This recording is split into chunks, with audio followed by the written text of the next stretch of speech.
السلام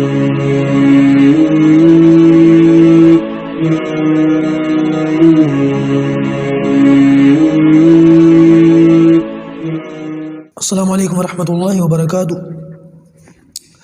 نحمدہ ونصلی علی رسولہ الکریم، اما بعد۔ اعوذ باللہ من الشیطان الرجیم، بسم اللہ الرحمن الرحیم۔ قل هو اللہ احد اللہ الصمد لم یلد ولم یولد ولم یکن له کفوا احد، صدق اللہ العظیم۔ اللہ تبارک و تعالیٰ نے قرآن مجید میں اس صورت کے ذریعے سے اپنا تعارف کروایا ہے۔ آپ کہہ دیجیے کہ وہ اللہ ایک ہے۔ قل هو اللہ احد اللہ الصمد، اللہ بے نیاز ہے، اللہ غنی ہے۔ لم یلد ولم یولد، نہ اس سے کوئی پیدا ہوا نہ وہ کسی سے پیدا ہوا، نہ اس نے کسی کو جنا نہ وہ خود کسی سے جنا گیا۔ ولم یکن لہ کفوا احد، اور اس جیسا کوئی نہیں ہے۔ اس صورت کے اندر اللہ تبارک و تعالیٰ نے اپنا تعارف کرا دیا۔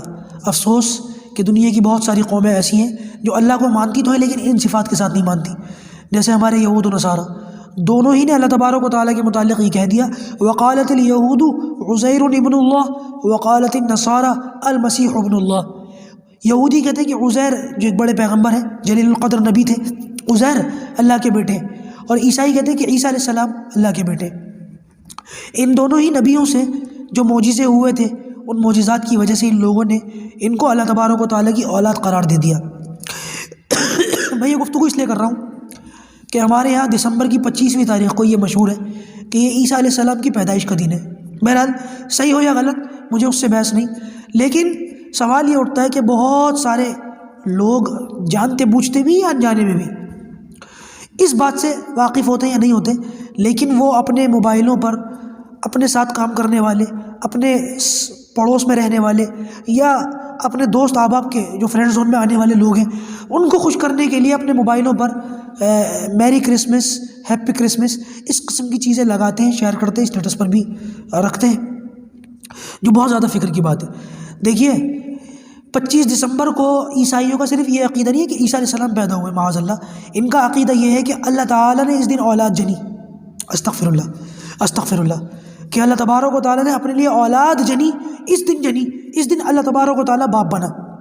آپ اندازہ لگائیں، اس چیز کی یہ لوگ مبارکباد دیتے ہیں، اور ہمارے بہت سارے مسلمان بھی اس کے اندر ملوث ہوتے ہیں۔ تو کیا آپ لوگ یہ بات تصور کر سکتے ہیں اللہ تبارک و تعالیٰ کے لیے کہ اللہ تعالیٰ نے اولاد جنی، اللہ تعالیٰ باپ بنا؟ استغفر اللہ۔ تو اس چیز کو زبان سے کہنا بھی غلط، اور اس چیز کو موبائلوں وغیرہ پر شیئر کرنا اور اسٹیٹس پر لگانا بھی یہ بھی غلط۔ جو زبان سے کہنے کا حکم ہے وہی شیئر کرنے اور اسٹیٹس لگانے کا حکم ہے۔ علماء نے فرمایا کہ ایسے شخص کے بارے میں گمان ہے، شک ہے کہ کہیں اس کا ایمان نہ ختم ہو گیا ہو، اور اگر اس کی بیوی تھی تو کہیں اس کی بیوی بھی اس کی نگاہ سے باہر نہ ہو جائے۔ اس قسم کی باتوں کو شیئر کرنے سے بچیں، موبائلوں پر لگانے سے بچیں، دوسروں کو بھی بتائیں، اور استغفار کی کثرت کریں، اور یہ سورت پڑھ کے سنائیں، خود بھی عمل کریں، دوسروں کو بھی بتائیں۔ اللہ پاک ہم سب کو بری باتوں سے، شیطانی طریقوں سے بچنے کی توفیق عطا فرمائے۔ السلام علیکم ورحمۃ اللہ وبرکاتہ۔